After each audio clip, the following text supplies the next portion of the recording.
खबरों में आगे बढ़ेंगे। जहां दिल्ली में चुनाव से पहले सियासी पारा हाई नजर आ रहा है। बीजेपी और आम आदमी पार्टी में आरोप प्रत्यारोप का दौर देखने को मिल रहा है। जिस तरह से देखें कि वीरेंद्र सचदेवा आज 10 बजे प्रेस कॉन्फ्रेंस करेंगे। आप और अरविंद केजरीवाल को घेरने की तैयारी में है। तो वही बताते चले कि अब जिस तरह से देखा जाए अभी चुनावी तारीखों का ऐलान नहीं हुआ है, उस पर कुछ वक्त बाकी है, लेकिन दिल्ली में विधानसभा चुनाव की तारीखों का ऐलान होने से पहले ही जो सियासी पारा है काफी ज्यादा गर्म नजर आ रहा है। आप बीजेपी कांग्रेस तीनों में ही आरोप प्रत्यारोप की राजनीति देखने को मिल रही है।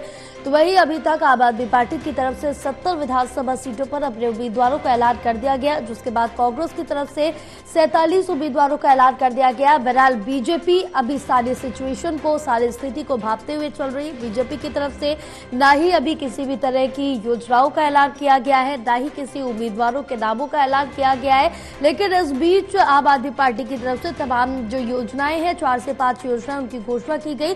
लेकिन बीजेपी और कांग्रेस इस पर आम आदमी पार्टी को घेरती हुई नजर आ रही। वही तैयारी आज भी देखने को मिल रही है। दिल्ली बीजेपी अध्यक्ष वीरेंद्र सचदेवा की तरफ से आज प्रेस कॉन्फ्रेंस की जाएगी।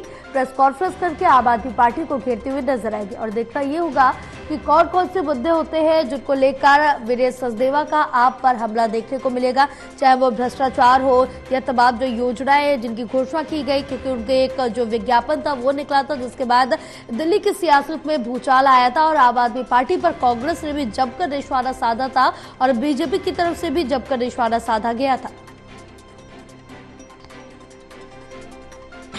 तो बताते चले तो चुनाव से पहले सियासी पारा हाई देखने को मिल रहा है। दिल्ली में बीजेपी और आपका प्रत्यारोप आरोप का जो दौर है वो भी जारी। आज 10 बजे प्रेस कॉन्फ्रेंस करेगी, यानी कि अब से कुछ समय में प्रेस कॉन्फ्रेंस शुरू भी हो जाएगी। आप और अरविंद केजरीवाल को घेरने की तैयारी में है दिल्ली बीजेपी प्रदेश अध्यक्ष वीरेंद्र सचदेवा।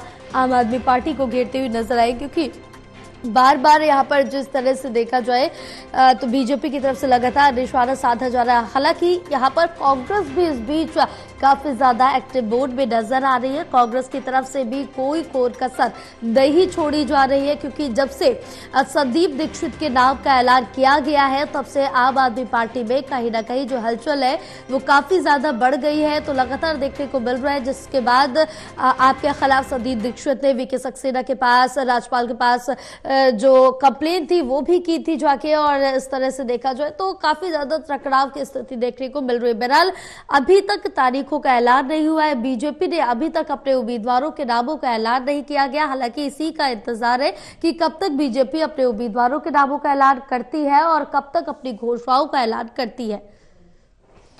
हमारे साथ हमारे सहयोगी विशाल जुड़े हुए हैं और ज्यादा जानकारी लेंगे। विशाल, जो इस तरह से देखें कि दिल्ली में विधानसभा चुनाव होना है, बहरहाल अभी तक तारीखों का ऐलान नहीं हुआ है, इसका इंतजार सभी को है। लेकिन तारीखों के ऐलान से पहले ही तमाम बीजेपी, कांग्रेस, आम आदमी पार्टी में जो आरोप प्रत्यारोप का दौर है वो साफ तौर से देखने को मिल रहा है। दिल्ली की सियासत में लगातार उठापटक देखने को मिल रही है और आज उसी को लेकर दिल्ली बीजेपी प्रदेश अध्यक्ष वीरेंद्र सचदेवा की तरफ से प्रेस कॉन्फ्रेंस की जाएगी। महत्वपूर्ण मुद्दे कौन कौन से हो सकते हैं जिन पर आप पर निशाना साधते हुए नजर आएंगे? जी बिल्कुल, देखिए दिल्ली विधानसभा चुनाव से पहले ही जो सियासी पारा है वो काफी हाई नजर आ रहा है, जहां पर आम आदमी पार्टी लगातार जो है बीजेपी सरकार को घेरने में लगी रहती है। वहीं बीजेपी भी लगातार आम आदमी पार्टी को घेरते हुए नजर आती है। और इसी कड़ी में आज जो है 2 महत्वपूर्ण प्रेस कॉन्फ्रेंस रखी गई है दिल्ली भाजपा में, जो कि पहली 10 बजे होगी, जिसमें एक महत्वपूर्ण खुलासा यहाँ पर किया जा सकता है भाजपा की तरफ से आम आदमी पार्टी के खिलाफ। और वहीं जो दूसरी 11 बजे जो प्रेस कॉन्फ्रेंस होनी है उसमें दिल्ली के सभी जो 7 सांसद हैं भाजपा के और एनडीएमसी की जो वाइस चांसलर है कुलदीप चहल, इनके साथ एक जॉइंट प्रेस कॉन्फ्रेंस होगी, जिसमें दिल्ली के जो किसी अहम मुद्दे पर यहाँ पर बात रखी जा सकती है। और साफ है कि दिल्ली सरकार आम आदमी पार्टी को घेरने के लिए कवायद की जा रही है लगातार। अभी दिल्ली में जो है बीते दिनों पोस्टर वॉर जारी है और कल हमने देखा लेटर वॉर भी एक जारी हो गया है दिल्ली के सीएम आतिशी और एलजीबी के सक्सेना के बीच। तो इन्हीं सबको लेकर जो है एक आज संयुक्त प्रेस कॉन्फ्रेंस का आयोजन किया जाएगा, जिसमें 2 महत्वपूर्ण प्रेस कॉन्फ्रेंस है और एक बड़ा खुलासा आज बीजेपी की तरफ से किया जा सकता है। बिल्कुल। और विशाल, जिस तरह से देखिए कि एक अभी भी लेटर भेजा गया था वीरेंद्र सचदेवा की तरफ से अरविंद केजरीवाल को, उसमें लिखा था कि आप अपनी झूठ की राजनीति ना करें और तमाम तरह की बातें भी लिखी गई थी। बिल्कुल, जो जैसा कि हमने बताया कि एक लेटर वॉर भी जारी है, जहां पर दिल्ली बीजेपी अध्यक्ष वीरेंद्र सचदेवा गोलडाक खाना पहुंचे थे, वहां से उन्होंने अरविंद केजरीवाल को एक पत्र लिखा था। वही दूसरी जो पत्र जो है एलजी ऑफिस और दिल्ली की सीएम आतिशी के बीच भी देखा जा रहा है, जिसमें धार्मिक स्थलों को तोड़ने का मुद्दा बनाया गया। वहीं जो बीजेपी अध्यक्ष ने जो लेटर लिखा उसमें अरविंद केजरीवाल को झूठ की राजनीति ना करने की हिदायत दी गई। तो ये अभी दिल्ली में जो स्थिति है वो पूरी तरह से विधानसभा चुनाव के मद्देनजर बनी हुई है, जहां पर एक तरफ पोस्टर वॉर, लेटर वॉर और बयानबाजी और आरोप प्रत्यारोप का सिलसिला जारी है। इसी कड़ी में आज जो है अरविंद केजरीवाल भी हो सकता है एक और ऐलान कर सकते हैं, क्योंकि वो तमाम घोषणाएं लगातार कर रहे हैं दिल्ली की जनता के लिए। जो रेवड़ियां उनकी है उसका ऐलान लगातार कर रहे हैं। आज एक और रेवड़ी का ऐलान भी कर सकते हैं। वहीं दिल्ली बीजेपी आम आदमी पार्टी के खिलाफ एक बड़ा खुलासा करने वाली है। तो इस खुलासे में क्या कुछ होगा ये भी प्रेस कॉन्फ्रेंस के बाद ही साफ हो पाएगा, क्योंकि दिल्ली बीजेपी अध्यक्ष वीरेंद्र सचदेवा इस प्रेस कॉन्फ्रेंस को करने वाले हैं और इस खुलासे में क्या कुछ रहता है हमारी पार्टी के खिलाफ, ये देखने वाली बात है। बिल्कुल, क्योंकि यहाँ पर जिस तरह से विशाल देखे कि चाहे आम आदमी पार्टी हो, कांग्रेस हो या फिर बीजेपी हो, तीनों ही काफी ज्यादा एक्टिव वोट पे नजर आ रही है, क्योंकि कांग्रेस कहीं ना कहीं पीछे चल रही थी। लेकिन इस बीच काफी ज्यादा चर्चाओं में है, क्योंकि जब से संदीप दीक्षित के नाम का ऐलान किया गया तब से आम आदमी पार्टी में हलचल ज्यादा देखने को मिल रही है, कहीं ना कहीं ज्यादा आक्रामक नजर आ रही है, कांग्रेस को घेरती हुई भी नजर आ रही। बीजेपी बहरहाल निशाना साध ही रही है आम आदमी पार्टी में, यानी कि जो त्रिकोणीय मुकाबला एक दूसरे पर आरोप प्रत्यारोप का, वो भी साफ तौर से दिल्ली की राजनीति में इस समय काफी जोर से गरमा रहा है। बिल्कुल, ये जो ट्रायंगल है हमारी पार्टी, बीजेपी और कांग्रेस का, इस बीच दिल्ली की जनता जो है ये काफी अभी इसमें देखना दिलचस्प रहेगा कि जनता किसकी तरफ से यहाँ पर साथ देती है। क्योंकि अगर लोकसभा चुनावों की बात करें तो दिल्ली की जनता 7 सीटें जो है बीजेपी के खेमे में डालती है, और विधानसभा चुनाव में पिछले 2 बार से जो है हमारी पार्टी को सारी बहुमत से सीटें जो है दिल्ली की जनता ने दी है। लेकिन इस बार क्या कुछ दिल्ली की जनता का मूड है, ये काफी देखना दिलचस्प रहेगा। अगर बात करें कांग्रेस की, तो कांग्रेस के सूत्रों से खबर मिल रही है कि अलका लांबा, जो कि अभी महिला कांग्रेस की राष्ट्रीय अध्यक्षा है, वो कहीं ना कहीं जो आतिशी है उनके खिलाफ कालकाजी सीट से चुनाव लड़ सकती है। पहले भी उनसे जो है गुजारिश की गई थी कांग्रेस के आला कमान द्वारा, लेकिन उन्होंने चुनाव लड़ने से इनकार कर दिया था। लेकिन दोबारा जो सीईसी की बैठकें हुई है, जो कांग्रेस के सूत्र हमें बता रहे हैं, उसमें जो निकलकर सामने आ रहा है कि अलका लांबा कालकाजी सीट से सीएम आतिशी के खिलाफ लड़ने के लिए मंजूर हो गई है, और 3 जनवरी यानी कल तक जो है कांग्रेस की अगली सूची भी सामने आ सकती है। लेकिन इस बीच सभी को निगाहें जो है बीजेपी की सूची पर टिकी, क्योंकि बीजेपी की एक भी सूची अभी तक जारी नहीं हुई है।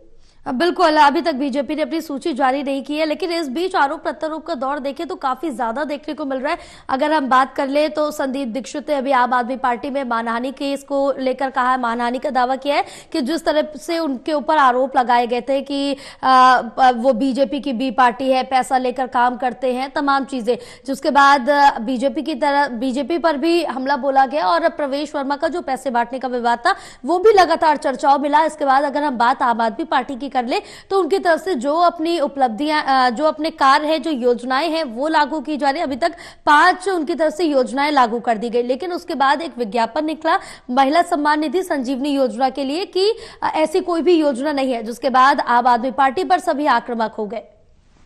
बिल्कुल, ये जो प्रेस पब्लिक नोटिस जो आया था, जिसमें कहा गया कि महिला सम्मान योजना और संजीवनी योजना जैसी कोई भी योजना दिल्ली सरकार की तरफ से मंजूर नहीं की गई है, इस मुद्दे पर जब प्रेस कॉन्फ्रेंस में अरविंद केजरीवाल से सवाल किया था मीडिया कर्मियों ने, तो उन्होंने कहा था कि ये जो है ये जो प्रेस नोट आया है, ये अधिकारियों में से किसी ने लापरवाही और जानबूझकर ये ऐसा किया है और उस पर सख्त कार्रवाई की जाएगी। और उन्होंने ये भी कहा कि कैबिनेट में ये जो मंजूरी इसको दी जा चुकी है महिला सम्मान योजना को, तो कह सकते हैं कि दिल्ली सरकार के जो विभाग है उसमें भी जो है सहमति आपस में नहीं बनती हुई नजर आ रही, क्योंकि जहां पर अरविंद केजरीवाल इसकी घोषणा करते हैं महिला सम्मान योजना की, तो वही दूसरी ओर दिल्ली सरकार का ही विभाग जो है वो एक प्रेस नोट जारी कर देता है अखबारों में कि ऐसी कोई योजना ही नहीं है। तो अब देखना रहेगा कि क्या कुछ आगे रणनीति रहती है हमारी पार्टी, क्योंकि हमारी पार्टी काफी लंबे सिरे से बीजेपी को घेरने में लगी है। जिस तरह से प्रवेश वर्मा पर जो है पैसे बांटने का आरोप लगाया गया, वहीं बीजेपी की तरफ से हमारी पार्टी पर कई आरोप लगाए गए हैं। तो ये आरोप प्रत्यारोप के सिलसिले में जनता किसकी तरफ जाती है, ये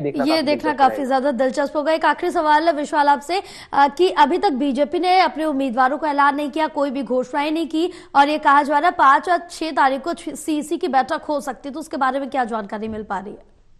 जी देखिए, कल जो है पीएम मोदी की रोहिणी में जापानी बाग में एक रैली होनी है, और उसके बाद 4 तारीख को पूर्वी दिल्ली में भी जो है एक रैली होनी है, और इन जी रैलियों में पीएम मोदी द्वारा दिल्ली की जनता को काफी कुछ सौगात मिल सकती है। जी साथ ही साथ एलजी द्वारा माफ कीजिएगा, बीजेपी के सांसदों द्वारा नितिन गडकरी जो कि ट्रांसपोर्ट मिनिस्टर है हमारे देश के, उनको भी जो है संज्ञान लिया गया कि दिल्ली में 4 ऐसे पाथवेज बनाए जाए जहां पर जो दिल्ली में ट्रैफिक की व्यवस्था है उसको थोड़ा सुचारू किया जा सके, उसको कंजेशन थोड़ा कम किया जा सके। जी तो कह सकते हैं बीजेपी भी अपनी तैयारियां यहाँ पर कर रही है, और चुनाव की जो उम्मीदवारों की सूची जारी करने से पहले ही बीजेपी कई सारे जो है यहाँ पर दावे यहाँ पर कर रही है, आम आदमी जी पार्टी को घेर रही है।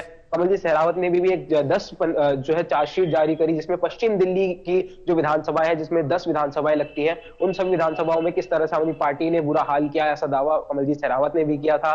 तो अभी देखना रहेगा आगे बीजेपी की सूची जो जारी होती है उसमें किन चेहरों को जगह मिलती है, और कौन से वो बड़े बिल्कुल, और चेहरे जो कौन होते से हैं वो जो चौंकाने आम आदमी वाले पार्टी के। चेहरे रहेंगे जिसका नाम सामने आएगा। बहरहाल इस पर सभी की निगाहें टिकी रहेंगे। तमाम जानकारी के लिए विशाल बहुत शुक्रिया आपका।